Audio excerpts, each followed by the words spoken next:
di kemudian hari. Bangsa kita, negara kita akan menjadi bangsa dan negara yang bersatu oleh Allah Subhanahu wa Ta'ala.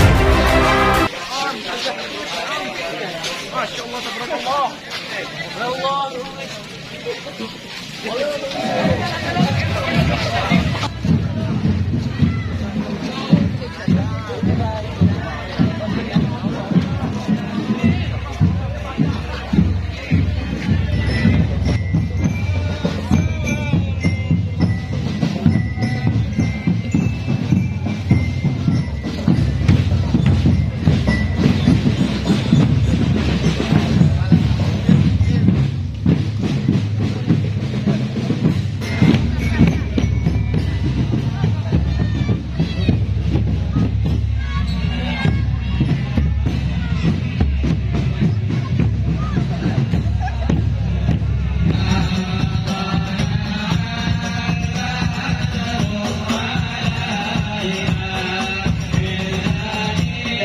Muliakan Bapak Camat Sigedung dan juga Bapak Kepala Desa dan juga Bapak daripada kepolisian dan juga dari Dan Ramil dan seluruh para aparatur pemerintah yang hadir pada malam yang mulia ini, yang saya cintai, yang saya muliakan, segenap hadirin, hadirat, muslimin, muslimat khususnya, segenap daripada panitia penyelenggara Tahun Baru Islam Tabligh Akbar pada malam yang mulia ini. Semoga hadirnya kita semuanya di acara yang penuh dengan kemuliaan ini menjadikan sebab Allah mengampuni dosa kita semuanya, Allah mengangkat derajat kita semuanya, Allah menjadikan kita orang yang beriman dan bertakwa kepada Allah, dimudahkan rezeki kita oleh Allah, dijadikan kita orang yang bertakwa kepada Allah, dijadikan kita orang yang husnul khatimah. Amin ya rabbal hadirin hadirat, bapak-bapak, ibu-ibu yang dimuliakan oleh Allah Subhanahu wa taala. Alhamdulillah, segala puji dan puja kita haturkan kehadirat Allah yang maha mulia, yang maha agung, yang maha sempurna. Dialah Allah yang pada malam yang mulia ini, pada kesempatan yang penuh dengan keberkahan ini, Allah memberikan kita nikmat yang besar, Allah memberikan kita nikmat yang mulia, Allah memberikan nikmat yang sangat agung. Apa nikmat yang agung itu, saudara-saudara? Nikmat yang paling besar, nikmat yang paling agung adalah nikmat dijadikan Anda, saya dan kalian semua ini tetap beriman kepada Allah dan kepada Nabi Muhammad sallallahu alaihi wasallam. Dialah Allah Subhanahu wa taala, raja di atas para raja. Raja selain Allah hamba, saudara-saudara. Dialah Allah yang maha kaya, yang kaya selain Allah miskin. Dialah Allah Subhanahu wa taala yang maha kuat, yang maha perkasa, yang kuat, yang perkasa selain Allah lemah, saudara-saudara. Dialah Allah Subhanahu wa taala yang maha hidup, hidupnya Allah, adanya Allah, wujudnya Allah berbeda dengan hidupnya manusia, berbeda dengan wujudnya manusia. Allah akan senantiasa hidup dan tidak akan pernah mati, bapak-bapak, ibu-ibu. Kalau saya dan kalian makhluk-makhluk Allah, Allah nyatakan di dalam Al-Quran, wa kullu man 'alaiha fan wa yabqa wajhu rabbika dzul jalali wal ikram. Segala sesuatu yang ada di alam muka bumi ini, yang berada di atas muka bumi ini, apapun itu, baik itu manusia, baik itu bangsa jin, baik itu malaikat, baik itu tumbuh-tumbuhan, semuanya akan sirna, saudara-saudara, semuanya akan binasa. Wa yabqa wajhu rabbika dzul jalali wal ikram, yang kekal abadi, yang akan senantiasa hidup adalah Allah Subhanahu wa taala. Dialah Allah yang maha suci, yang mana kesucian Allah tidak akan pernah ternodai walaupun seluruh hamba-hambanya berbuat dosa dan berbuat maksiat. Dia Allah yang maha suci, yang maha mulia. Bapak-bapak, ibu-ibu, andaikan manusia dari zaman Nabi Adam alaihissalam sampai hari kiamat berbuat dosa, berbuat maksiat, berbuat kemungkaran, berbuat zina, ada yang berbuat mabuk-mabukan, tidak akan mengurangi, tidak akan mengotori kesucian Allah Subhanahu wa taala. Dialah Allah yang maha mulia, yang maha agung, yang maha tinggi. Andai kata kita semua beribadah kepada Allah, kita sujud kepada Allah, tidak ada yang berbuat maksiat, saudara-saudara, maka tidak akan menambah keagungan dan kemuliaan Allah Subhanahu wa taala. Saudara-saudara, bapak-bapak, ibu-ibu, jamaah tabligh akbar tahun baru Islam yang dimuliakan oleh Allah. Maha suci Allah, segala puji bagi Allah, segala puja bagi Allah. Dia Allah yang maha melihat, yang melihat selain Allah buta terhadap warna-warna yang jauh dan warna-warna yang dekat.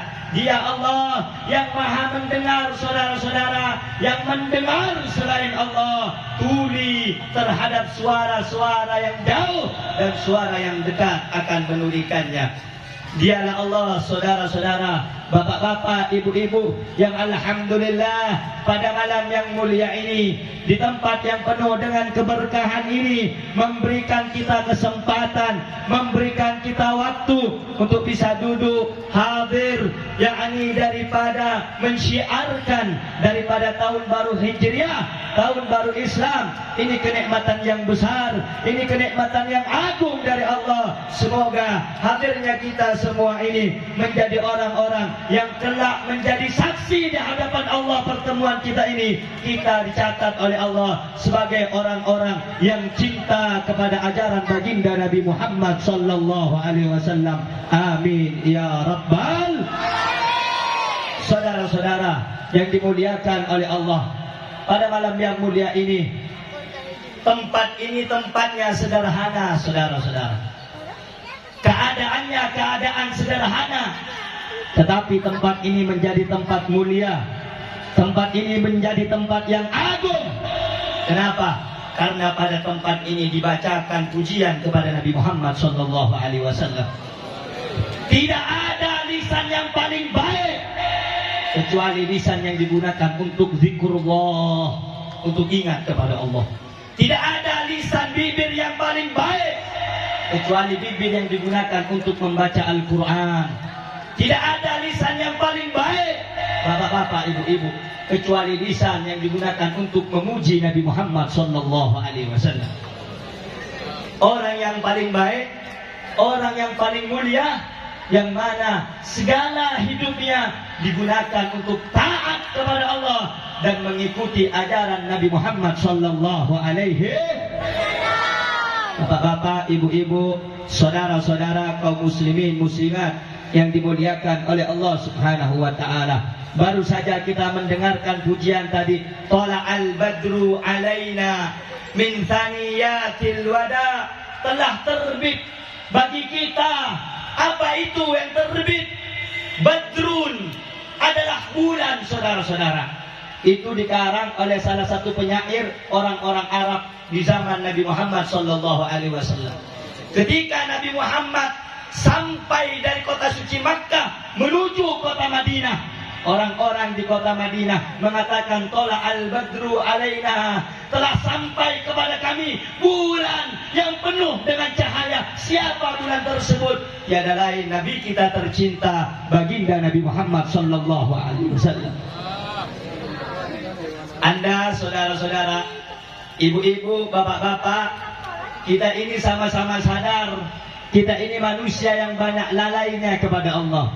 Kita banyak dosa kepada Allah, kita banyak maksiat kepada Allah. Tetapi saudara-saudara, jangan berkecil hati. Walaupun kita ahli maksiat, walaupun kita banyak dosa, saudara-saudara, tetapi di akhirat kelak Nabi kita yang tercinta, Nabi Muhammad sallallahu alaihi wasallam, akan memberikan pertolongannya kepada kita. Fa insyaallah, semoga kita mendapatkan kelak di akhirat pertolongan Nabi Muhammad sallallahu alaihi wasallam. Ini acara diramaikan dengan pembacaan sholawat, dengan pembacaan qiraatul Quran, dengan pembacaan maulid, dengan pembacaan qasidah, dengan pembacaan madah, pujian kepada Nabi Muhammad. Saya teringat orang-orang yang suka baca maulid, Orang-orang yang suka muji Nabi Muhammad, orang-orang yang suka baca sholawat, itu orang akan dimuliakan baik di dunia ataupun nanti di akhirat. Ada satu cerita saudara-saudara, di dalam kitab Syarah Ratibul Haddad. Ratibul Haddad ini karangan seorang imam, seorang kutub, seorang ulama besar, namanya Al-Habib Abdullah bin Alwi bin Muhammad Al-Haddad, hidup di kota Karim Hadramut sana saudara-saudara.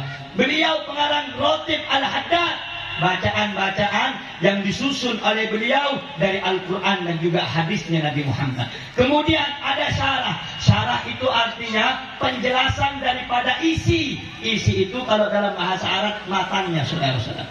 Disyarahi oleh anak cucunya, diberi judul Syarah Ratibul Haddad, penjelasan daripada Ratib Al-Haddad. Di dalam Syarah Ratibul Haddad diceritakan saudara-saudara, dulu ada orang yang ahli maksiat. Dulu ada orang yang suka kerjaannya mabuk. Dulu saudara-saudara, ada orang yang sukanya meninggalkan sholat. Ada orang yang tidak mau berbuat taat kepada Allah. Akhirnya ada ulama datang kepada dia saudara-saudara. Apa kata ulama tersebut? Fulan, insaf kamu, tobat kamu, minta ampun kepada Allah. Apa kata orang tadi yang ahli maksiat? Ustaz, ulama, urus saja dirimu, jangan ngurus saya, katanya saudara-saudara. Akhirnya singkat cerita, setelah beberapa hari ini orang meninggal yang ahli maksiat tadi. Tetapi begitu kagetnya, begitu herannya saudara-saudara. Kenapa? Karena sang ulama tadi bermimpi di dalam tidurnya melihat orang yang ahli maksiat berada di dalam surganya Allah Subhanahu wa taala. Bertanya ini ulama, fulan, bukankah kamu waktu di dunia itu ahli maksiat? Bukankah kamu waktu di dunia itu suka mabuk? Bukannya waktu di dunia kamu suka meninggalkan daripada ketaatan? Apa kata orang tersebut? Ya, saya ini memang suka mabuk. Saya ini memang suka meninggalkan sholat. Tetapi di suatu ketika saya pulang dari mabuknya saya pulang dari perbuatan kejinya saya, di tengah perjalanan saya melihat ada satu perkumpulan. Di situ ada ulama, di situ ada orang yang ngerti agama, menyampaikan hadis dari Nabi Muhammad sallallahu alaihi wasallam. Ini ulama bilang sama murid-muridnya, qala Rasul sallallahu alaihi wasallam, bersabda Nabi Muhammad, kata ulama tersebut, man rafa'a sautahu bis salati 'alan nabi wajabat lahul jannah. Siapa orang yang mengeraskan suaranya untuk bersolawat kepada Nabi Muhammad, wajib baginya mendapatkan syafaatnya Nabi Muhammad. Akhirnya dari luar masjid di perkumpulan tersebut aku berteriak, Allahumma sholli ala Muhammad wa ala ali sayyidina Muhammad. Sebab solawat yang aku teriakkan itu dengan suaraku, aku diampuni dosaku oleh Allah Subhanahu wa taala. Saudara-saudara, ini orang ahli maksiat diampuni dosanya oleh Allah, diterima taubatnya oleh Allah. Bukan karena dia bolak-balik haji, bukan, tapi niatnya yang tulus, tapi niatnya yang ingin bertobat kepada Allah. Kemudian diikat, diperkuat dengan solawat kepada Nabi Muhammad sallallahu alaihi wasallam. Satu solawat yang kamu baca dapat mengampuni dosa yang kau lakukan oleh Allah Subhanahu wa taala. Bagaimana kalau tadi kita bersama-sama mendengarkan daripada pujian solawat kepada Nabi Muhammad sallallahu alaihi wasallam. Saudara-saudara, bapak-bapak, ibu-ibu yang dimuliakan oleh Allah Subhanahu wa taala, selain daripada pembacaan solawat, kita mendengarkan sama-sama qiraatul Quran, pembacaan Al-Quran, lantunan Al-Quran, yang mana Nabi Muhammad sallallahu alaihi wasallam beliau bersabda, afdalu ibadati ummati tilawatul Quran. Amal ibadah yang paling baik bagi umatku adalah bacaan Al-Quran. Sungguh miris hati kita saudara-saudara. Zaman sekarang banyak orang-orang yang mengaku Islam, banyak orang-orang yang mengaku saya beriman kepada Allah, saya cinta kepada ajaran Rasulullah. Tapi sedikit dari mereka yang buta, tidak sedikit dari mereka yang buta akan Al-Quran, yang tidak ngerti tentang Al-Quran, yang tidak bisa baca tentang Al-Quran. Saudara-saudara, banyak kaum muslimin, anak-anak muda kita, mereka lebih kenal media sosial ketimbang ajaran Nabi Muhammad. Banyak anak-anak muda kita yang kenal dengan gadgetnya, permainannya, gamenya, meninggalkan pelajaran baca Al-Quran, saudara-saudara. Oleh karena itu, ibu-ibu, bapak-bapak yang hadir pada malam yang mulia ini, ajarkan Al-Quran, Bu. Ajarkan Al-Quran, Pak. Anak-anak Anda adalah aset bangsa dan negara ke depannya, saudara-saudara. Baik buruknya suatu negara tergantung anak-anak mudanya. Kalau anak-anak mudanya takut kepada Allah, anak-anak mudanya suka baca Al-Quran, anak-anak mudanya taat kepada perintah Allah, insya Allah di kemudian hari bangsa kita, negara kita akan menjadi bangsa dan negara yang diberkahi oleh Allah Subhanahu. Tapi sebaliknya, saudara-saudara, Bu, dengerin baik-baik, Pak, dengerin. Ini nasihat bukan hanya untuk anak-anak muda saja, tetapi untuk saya juga pribadi, saudara-saudara, agar lebih dekat kepada Allah, agar lebih cinta kepada Allah. Kenapa, saudara-saudara? Kalau anak-anak muda kita sibuk dengan permainan-permainan yang melalaikan kepada Allah, sibuk dengan hal-hal yang haram, sibuk dengan hal-hal yang dimurkai oleh Allah, maka jangan berkhayal kalau nanti 30-40 tahun mendatang negara kita akan menjadi negara yang baik dan bangsa yang baik kalau anak-anaknya tidak taat kepada hukum Allah Subhanahu wa taala. Oleh karenanya, didik anak-anakmu, Bu, Pak, dengan pendidikan Nabi Muhammad. Bagaimana pendidikan Nabi? Pendidikan Nabi, ajarkan Al-Quran. Kalau zaman sekarang ibu-ibu gak bisa ngajarin Al-Quran, masukkan anaknya ke TPA, masukkan anaknya untuk Bib, Habib kok ngomong begitu? Iya.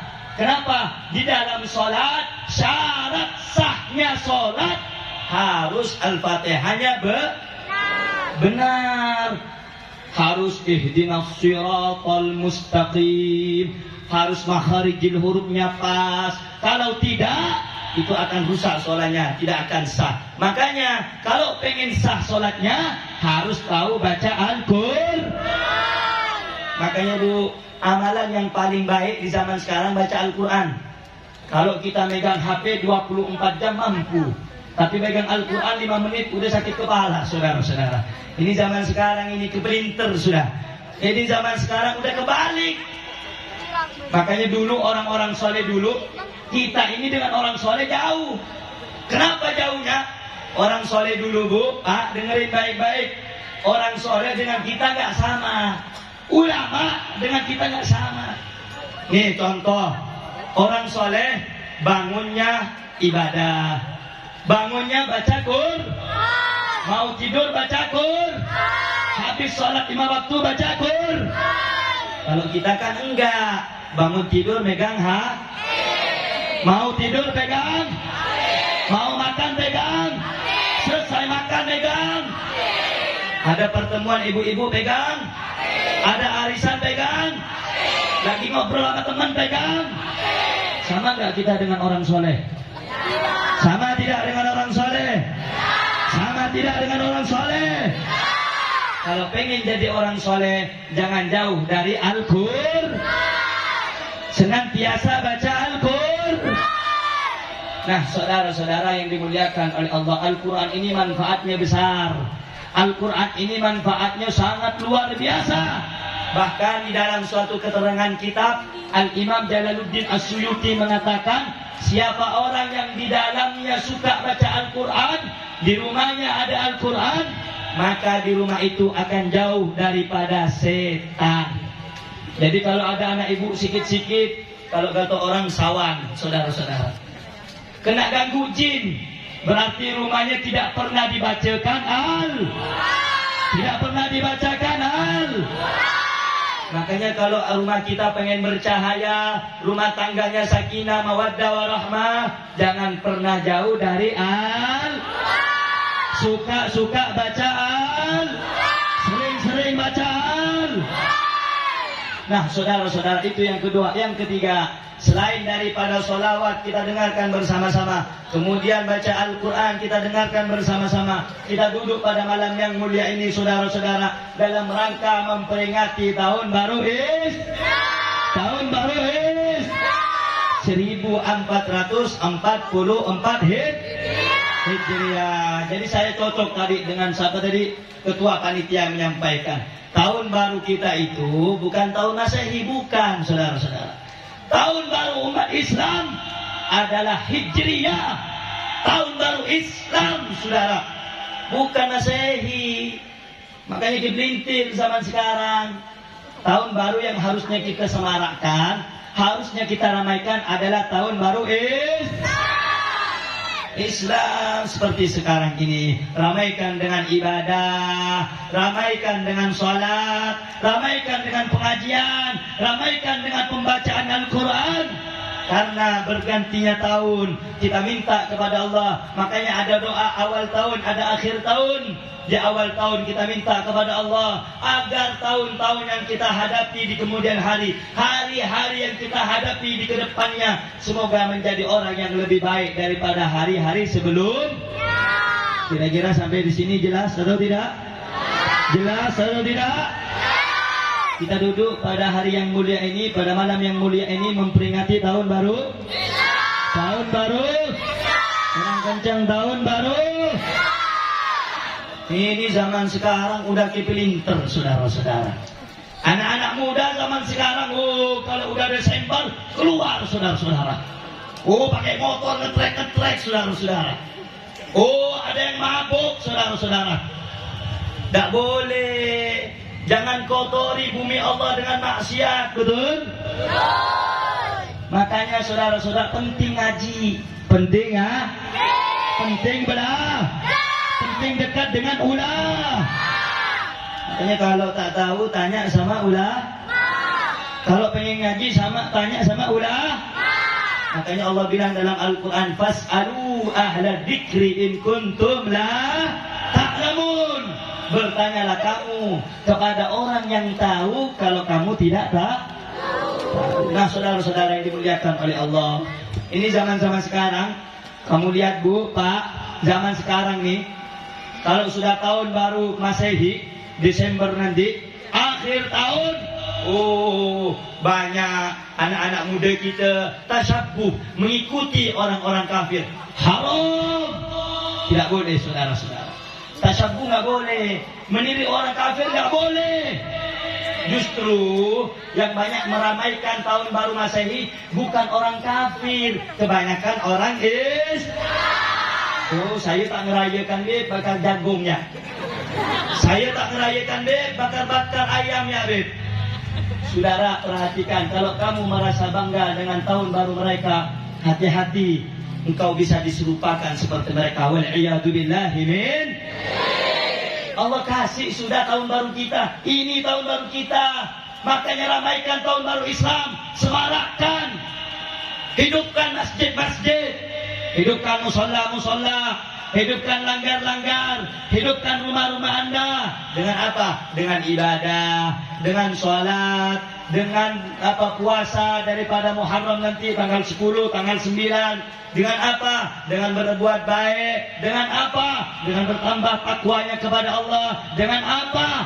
Dengan membaca Al-Quran di rumah Anda. Ramaikan rumah-rumah Anda dengan pembacaan Al-Quran. Oleh karena itu, saudara-saudara, dikatakan oleh Nabi Muhammad sallallahu alaihi wasallam, la tattabi'anna sunana aw sunanal ladina min qablikum shibran bi shibrin wa dhira'an bi dhira'in hatta law dakhalu fi juhri dhabbin lattaba'tumuhum. Qila ya Rasulullah al-yahud wan nasar, qala faman. Kata Nabi Muhammad, dengarin Bu baik-baik, nanti di akhir zaman, kata Nabi, orang-orang di antara kamu akan mengikuti orang-orang sebelum kalian. baik daripada pakaiannya, baik daripada pola hidupnya, baik daripada pola pemikirannya. Shibran bisibrin, sejengkal demi sejengkal diikuti budayanya, diikuti tradisinya, diikuti kebiasaannya. Wadiraan bidirain, sahasta demi sahasta, kamu ikuti pelan-pelan mereka. Oh, orang kafir rambutnya ngepang-ngepang, orang Islam ikut juga ngepang-ngepang. Oh, yang laki-laki orang kafir pakai tindik, orang Islam ikut tindik juga, saudara-saudara. Oh, yang perempuan gak cukup pakai anting, saudara-saudara, ikut orang barat. Oh, hidungnya dikasih anting, saudara-saudara. Itu mengikuti budaya orang kafir. Nabi Muhammad udah bilang tuh, yang begitu udah bilang.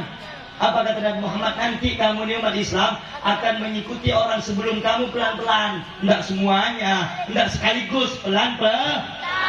Pelan-pelan, sejengkal demi sejengkal, sahasta demi sahasta, hatta law dakhalu fi juhri dhabbin lattaba'tumuh. Andaikan orang sebelum kamu masuk ke lubang biawak, kamu pun ikut masuk, saudara-saudara. Kemudian sahabat nanya, "Ya Rasulullah, al-Yahud wan Nasar, apakah yang engkau maksud itu orang Yahudi dan orang Nasrani ya Rasulullah?" Apa kata Nabi Muhammad? Qala faman, siapa lagi kalau bukan yang berdua itu, saudara-saudara. Ini orang-orang zaman sekarang malu dengan identitas Islamnya, saudara-saudara. Laki-laki kalau keluar pakai peci, pakai sarung, ini enggak, pakai celana sobek-sobek. Oh, malu pakai jilbab. Beb, rambut saya habis rebonding nih, Beb. Habis tato nih, Beb. Sayang kalau pakai kerudung. Tetangga tadi yang lihat rambut saya, ditinggalkan ajaran Rasulullah sallallahu alaihi wasallam. Makanya kamu bapak-bapak, ibu-ibu, didik anak-anaknya supaya mengikuti Nabi Muhammad sallallahu alaihi wasallam. Cintai Nabi Muhammad, hormati Nabi Muhammad, ikuti ajaran Islam, ikuti daripada ajaran Allah Subhanahu wa ta'ala. Saudara-saudara, tahun baru Hijriah ini yang harus lebih disemarakkan oleh kita supaya ada di antara kita ini rasa saling bersama, rasa untuk bersatu dalam keimanan, bersatu dalam ketakwaan, supaya kita mendapatkan rahmat dan berkah dari Allah Subhanahu wa ta'ala. Saudara-saudara yang dimuliakan oleh Allah Subhanahu wa ta'ala, Hijriah itu yang pertama kali membuatnya adalah Sayyidina Umar ibn Khattab, khalifah yang nomor 2. Beliau termasuk mertuanya Nabi Muhammad. Sayyidina Umar punya anak namanya Siti Hafsah, dinikahi oleh Nabi Muhammad, maka Sayyidina Umar menjadi mertuanya Nabi. Apa sebabnya kok bisa ada daripada tahun Hijriah? Dulu pada waktu itu yang menjadi gubernur adalah Amr bin As, saudara-saudara. Sahabatnya Nabi, Amr bin As namanya. Dapat surat dari raja tetangga sebelah. Akhirnya dia datang, ngirim surat kepada Sayyidina Umar. Wahai Sayyidina Umar, ini kalau kita mau jawab daripada surat isi daripada raja sebelah, ini kalau nggak ada tanggalnya malu kita. Yang lain punya tanggal, yang lain punya kalender, saudara-saudara. Akhirnya Sayyidina Umar bin Khattab mengumpulkan para sahabat, mengumpulkan kibar sahabat-sahabat yang senior, dikumpulkan oleh Sayyidina Umar, minta pendapat, bagaimana ini kita tetapkan daripada tahun Hijriah sesuai kewafatan Nabi, atau sesuai kelahiran Nabi, atau sesuai awal turunnya Al-Quran. Akhirnya para sahabat memberikan pendapat masing-masing. Satu, ada yang bilang kita hitung awal bulan atau tahun kita Hijriah mulai dari awal turunnya ayat Al-Quran. Kemudian ditolak oleh Sayyidina Umar bin Khattab. Kemudian satu lagi, bagaimana kalau kita mulai dengan hari wafatnya Nabi? Ditolak oleh Sayyidina Umar bin Khattab. Bagaimana kalau kita mulai tanggal 1 Hijriah, tahun baru Islam ini, dihitung dari awal lahirnya Nabi? Ditolak oleh Sayyidina Umar. Akhirnya di dalam kitab Al-Imam Az-Zahabi, Sayyidina Ali bin Abi Thalib memberikan pendapat. Apa kata beliau? Kalau begitu kita hitung dari awal hijrahnya baginda Nabi Muhammad sallallahu alaihi wasallam. Akhirnya ditetapkan dari awal hijrahnya Nabi sebagai tahun dan awal daripada tahun baru Islam. Saudara-saudara, bapak-bapak, ibu-ibu yang dimuliakan oleh Allah Subhanahu wa taala. Di tahun baru Masehi, di tahun baru Hijriah ini, di tahun baru Islam ini banyak kejadian-kejadian yang luar biasa. Di antaranya apalagi nanti udah sampai pada tanggal 10 Muharram. Tadi sudah disinggung, dibacakan oleh pembaca ayat suci Al-Quran tadi bahwa inna iddatas syuhuri indallahi 12 syahran. Allah Subhanahu wa taala mempunyai 12 bulan. Minha, di antara 12 itu arba'atun hurum. Ada 4 bulan yang kata para ulama, talata mutatabi'aini. 3 dari yang 4 ini berurutan letaknya. Dzulqa'dah, Dzulhijjah, Muharram. 1 yang terpisah agak jauh, bulan Rajab. 4 bulan ini, saudara-saudara, bulan yang mulia, bulan yang agung. Siapa orang yang beristighfar, memohon ampun kepada Allah pada 4 bulan ini, akan diterima taubatnya oleh Allah dan akan diampuni dosa-dosanya oleh Allah Subhanahu wa ta'ala. Nah, bulan Muharram, suatu ketika Nabi pernah ketemu dengan orang Yahudi, saudara-saudara. Nabi bertanya kepada orang Yahudi, "Hei Yahudi, kenapa kamu berpuasa pada tanggal 10 Muharram, yakni pada tanggal 10 Asyura?" Maka orang Yahudi berkata, "Wahai Nabi Muhammad, sesungguhnya pada tanggal 10 Muharram, pada tanggal 10 Asyura ini, Allah menyelamatkan Nabi Musa daripada kejaran tentara Fir'aun. Maka aku bersyukur kepada Allah dengan cara berpuasa." Kemudian Nabi Muhammad SAW berkata, "Fa'ana au nahnu ahaqqu bi Musa minkum." Kami, kata Nabi Muhammad, lebih berhak kepada Musa daripada kalian. Maka Nabi Muhammad memerintahkan kepada para sahabatnya untuk berpuasa pada tanggal 10 Asyura atau 10 Muharram, dan memerintahkan juga puasa di hari Tasu'ah, hari ke-9 daripada bulan Kira-kira sampai sini jelas gak nih? Jelas gak nih? Kita disunahkan berpuasa pada tanggal 10 Muharram. Kemudian kata Nabi Muhammad, kalau andai kata saya hidup di tahun yang akan datang, saya akan berpuasa pada tanggal 9 daripada bulanmu. Berarti Tasu'ah kemudian Asyura. Nah, itu sudah puasa, ibu-ibu.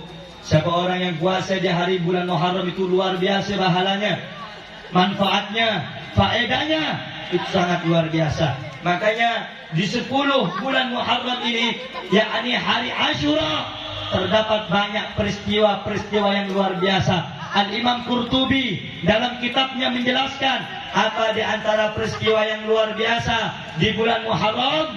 Di antaranya pada tanggal 10 Asyura, Allah menerima taubatnya Nabi Adam alaihissalam pada tanggal 10 Muharram atau 10 Asyura.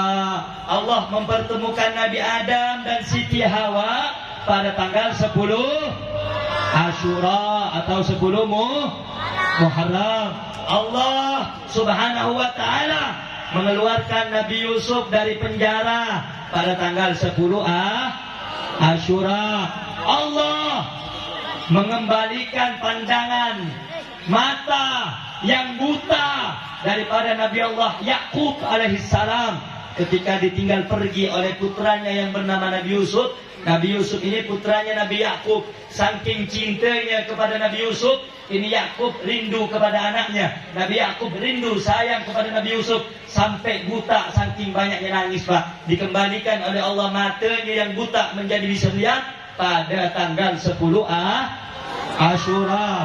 Allah Subhanahu wa ta'ala mendaratkan perahunya Nabi Allah Nuh alaihissalam setelah beberapa bulan berada di atas air. Pada saat itu kaumnya Nabi Nuh bermaksiat kepada Allah, tidak mau ikut Nabi Nuh, berbangkang daripada perintah Allah. Allah kirim banjir bandang, saudara-saudara, yang membinasakan kaum Nabi Nuh kecuali orang-orang yang beriman. Allah mendaratkan perahunya Nabi Nuh pada tanggal 10 Asyura. Kemudian saudara-saudara, awal pertama kali Allah turunkan air hujan ke atas dunia ini pada tanggal 10 Asyura. Allah pertama kali menciptakan Arsy pada tanggal 10 Asyura. Allah pertama kali menciptakan Lauhil Mahfuz pada tanggal 10 Asyura. Makanya banyak kejadian yang luar biasa pada tanggal 10 Asyura.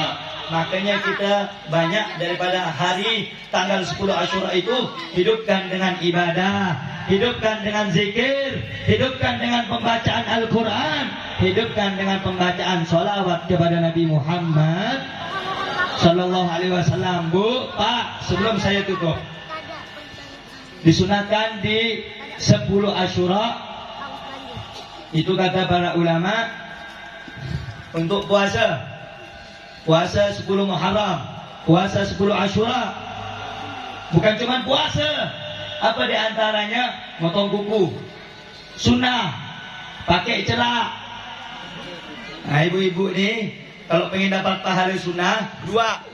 1 bercelak pada hari 10 Yang kedua bercelak untuk menyenangkan hati sunnah. Jangan bercelak nak paksa pun bercelak. Nak pergi beli apa ke toko, beli minyak goreng pakai celak. Cakap. Jadi perempuan zaman sekarang. Kalau nak bercelak 2 ya. Tanggal 10 Muharram atau 10 Asyura. Dan yang kedua untuk menyenangkan hati suami. Ini pergi pengantin, pergi pengajian, lawa-lawa ibu-ibu. Luar biasa, muka glowing, baju wangi, parfum dipakai 1 botol. Kalau tanggung bukan 2 sekali, 3 kali semprot, bukan. 1 botol isi 20 ml semprot semua. Uang kadang. Baju warna-warni, luar biasa, bagus. Tapi jangan nanti balik ke rumah jadi macam kuntilanak. Rambut tak bersisir, bau belacan. Harus pulang ke rumah bisa menyenangkan hati suami. Apa kata Nabi Muhammad? Wala Rasul sallallahu alaihi wasallam di dalam kitabnya Al-Imam Nawawi Al-Bantani, saudara-saudara, Nabi Muhammad bersabda, khairun nisa, perempuan yang baik itu seperti apa? Idza nazarta ilaiha sarratka. Kalau kau lihat, kau pandang dia, kau perhatikan dia, perempuan itu dapat menyenangkan hati kau. Ini bapak nengok dari rumah, ya Allah, ya Rabbana, keluar dari WC terkejut. Untung tak sawan bapak tu. Ada apa bak kata anaknya? Aku lihat kuntilanak tadi dapur nak. Rupa mak seorang. Mana rambut, mana kepala, mana baju. Pergi pengajian lawa, wangi, pakai lipstik agak mahal, pakai baju abaya, bagus. Tapi jangan sampai salah, bahwa yang harusnya kita lebih dituntut untuk memperhias diri pada saat kita untuk menyenangkan hati suami. Nah, saudara-saudara, disunahkan pada 10 Asyura untuk pakai celak, motong kuku, mandi sunnah. Nah, nanti balik tanggal 10 hitung, besok tanggal 1, tanggal 10 mandi sunnah. Mandi sunnah sama laki pun tak apa. Ketawa. Yang muda jangan ketawa macam tahu ya. Yang tua tak apa, ketawa. Yang muda-muda tahu apa. Betul? Mandi sunnah. Kemudian disunnahkan pada tanggal 10 Asyura untuk melebihkan nafkah kepada keluarga. Sebagaimana Rasulullah sallallahu alaihi wasallam bersabda, "Man wassa'a ala iyalihi yauma Asyura, wassa'allahu alaihi fi sanatihi kulliha." Barang siapa yang memperbanyak atau melebihkan kepada keluarganya nafkahnya pada tanggal 10 Asyura, Allah akan luaskan rezekinya setahun penuh bagi laki-laki. Jadi laki-laki kalau sehari ngasih duit ke bini 40.000, 100.000, 150.000, 10 Muharram, 10 Asyura kasihlah dia 1 juta, 1.400.000, 2 juta. Betul? Itu perbuatan sud. Bukan saya yang ngomong, tapi Nabi Muhammad sallallahu alaihi. Udahlah, hari-hari 40.000, pengen nak makan ayam, sotong, udang apa, duit 40. Untung bini tu habis kena kasih ceramah, adem hati kalau tak ada berceramah kat dia. Okey ke menyaman apa, minta ini minta itu, duit 40 ya. Saya ni Pak kalau ceramah keras suara saya, lebih keras lagi mak-mak kalau marah. Saya paling buat ceramah sejam lah hitung. Mak-mak 2 jam 3 jam tak selesai. Sambil gendong, sambil goreng apa pun, sambil maki, sama semua. Semua disebut. Orang-orang kadang-kadang badan besar, tatoan, badan kekar. Kenapa panggil bini? Sini lo. Jadi ada apa? Lembut langsung suaranya. Tak bisa, tak ada yang bisa nyalakan perempuan. Betul? Betul? Makanya ibu-ibu ni nanti minta, itu dari sekarang, besok tanggal 1, 1, 2, 3, 4 sampai 10 jatah aku mana. Kau dengar Habib bilang tanggal 10 sunnah. Kalau bapak cinta Nabi, kalau bapak sayang sama Nabi, kasih aku duit lebih, berikan aku baju. Betul? Bapak-bapak jangan masin-masin lah. Setahun sekali pun masin. Udah masin, berkut lagi. Tak cukup berkut, hidup lagi itu orang. Masin dan na'udzubillah min dzalik. Bini seorang pun tak mau dikasih duit. Kasihlah. Kalau bapak pengen dicintai sama bini, perhatikan ya duit dah. Betul bu? Bapak tak minta pun pandai lawakan seorang. Betul? Nah, tapi kalau ada duit, mak pulau pun mak susah luar biasa. Udahlah. Baru kat dekat, aku tak bisa, aku lagi halangan. Padahal tak ada. Kena buta kan kita lagi-lagi. Kenapa? Duit tak jalan. Betul? Makanya nanti sunnah, orang yang punya duit, orang yang punya rezeki lebih, disunahkan pada tanggal 10 Asyura untuk memberikan nafkah yang lebih kepada istri. Sampai sini kira-kira jelas tidak? Paham tidak? Kalau tanggal 10 Asyura sunnah berpuah, sunnah memotong sunnah pakai celak, sunnah mandi. Yang sunnah kata ibu, semua aku lupa Lip. Yang ingat cuma satu, sunnah melebihkan duit untuk bini. Betul? Betul? Semoga ibu-ibu yang ada pada malam yang mulia ini di Sekedung ini menjadi wanita yang solehah. Wanita yang melahirkan generasi-generasi anak muda yang berbakti kepada Allah, taat kepada Allah, dan semoga menjadi penerus bangsa yang baik, dan semoga menjadi orang-orang yang berguna bagi bangsa dan agamanya nanti. Amin ya Rabbal.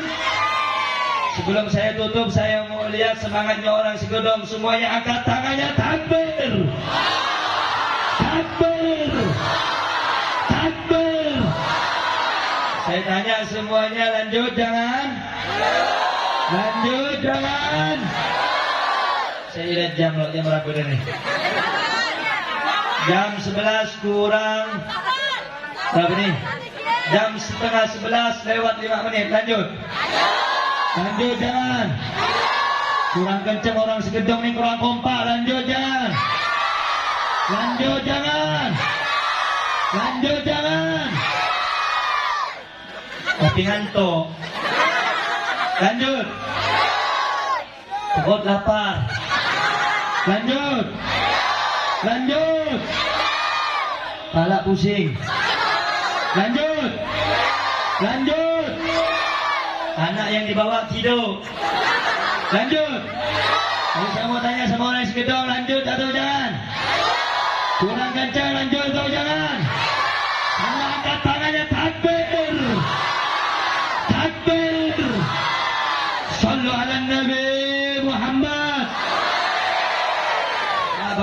Bapak, ibu-ibu yang dimuliakan oleh Allah Subhanahu wa taala, bulan Muharram ini banyak peristiwa yang sangat luar biasa. Di antaranya tadi Allah menyelamatkan daripada banjir Nabi Allah Nuh, Allah menerima taubatnya Nabi Adam dan lain sebagainya. Dan juga pada tanggal 10 Asyura, ingat catat baik-baik. Pada tanggal 10 Asyura, saudara-saudara, ada kejadian juga yang buat kita sedih, yang membuat kita menangis, yang membuat kita ini menundukkan kepala karena mengingat daripada kewafatan cucu Nabi yang terbaik, cucu Nabi yang paling dicintai. Siapa itu? Sayyidina Al-Husain binti Fatimah binti Rasulullah sallallahu alaihi wasallam. Pada tanggal 10 Muharram, Bu, wafat cucunya Nabi yang bernama Sayyidina Husain.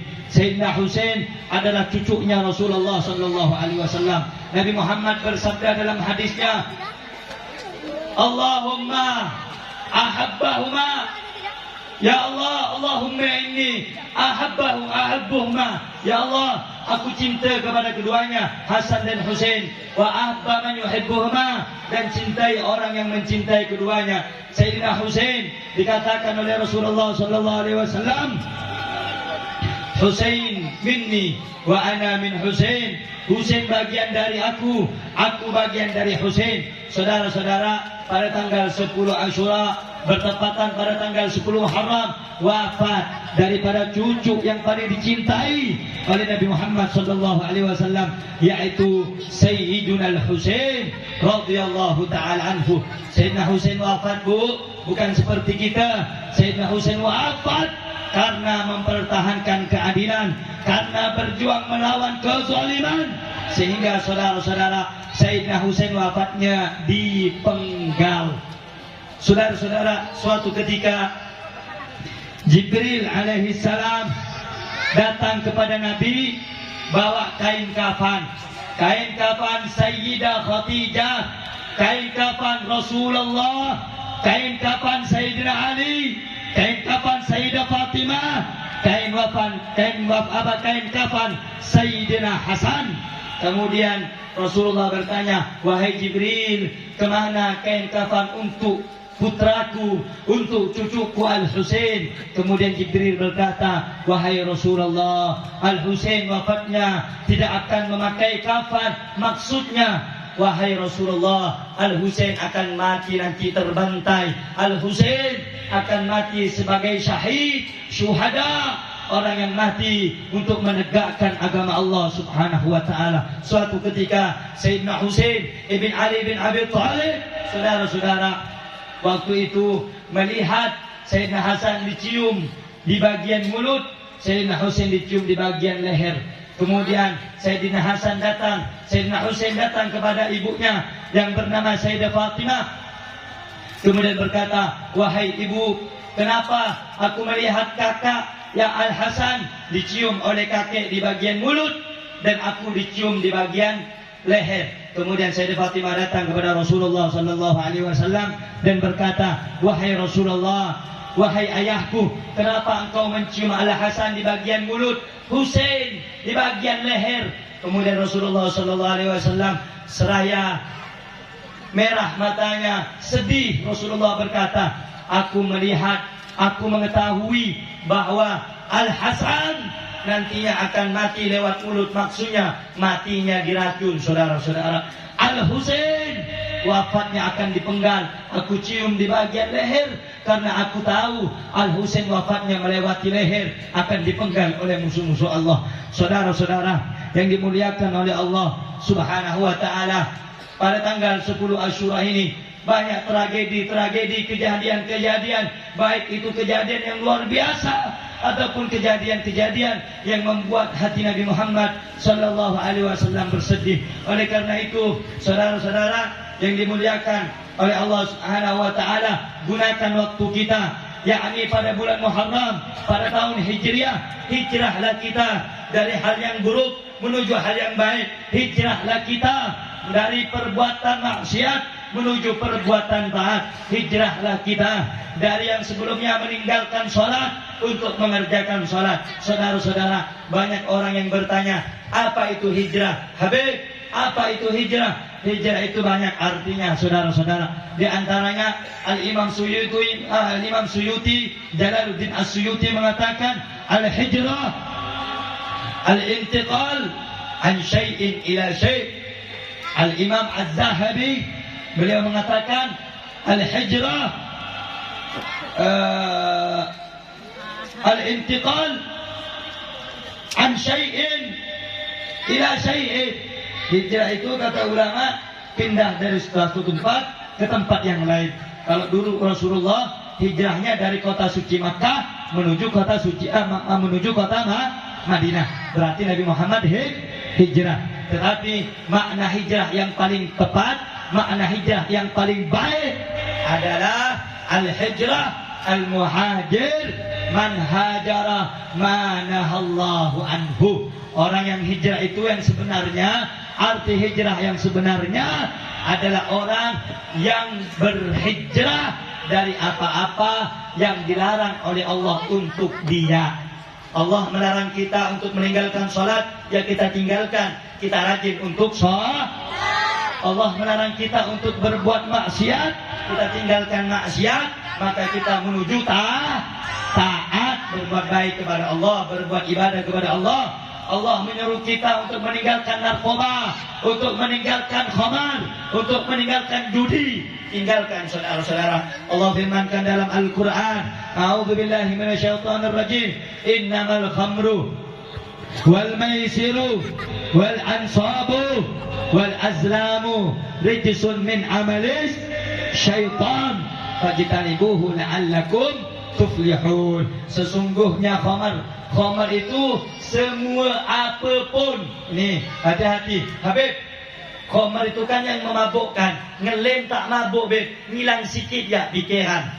Sama hilang akal, itu namanya khamar. Kata Nabi Muhammad, kullu khamrin haram. Setiap yang memabukkan itu haram. Apapun jenisnya, apapun bentuk, mau itu etasi ke, tak tahu apa lah bahasanya, mau itu ini ke, mau itu sabu ke, mau komik pun tak boleh. Komik biasa suruh minum kata dokter sehari, kalau yang suka batuk apa, sehari 3 kali, pagi, siang, sore. Ini tak ada, beli 2 kotak diminum. Mabuk enggak tuh? Mabuk enggak tuh? Berarti minum komik lebih dari dosis haram, karena memabukkan. Kemudian minuman-minuman bir, alkohol, khamar haram. Padahal sebelumnya terbuat dari benda yang halal, dari perasan anggur. Anggur hukumnya halal, tapi dibikin, didiamkan sekian beberapa lama. Allah tak tahu lah bagaimana prosesnya itu.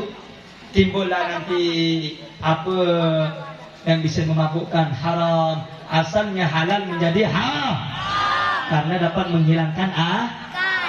menghilangkan segala sesuatu yang memabukkan hukumnya termasuk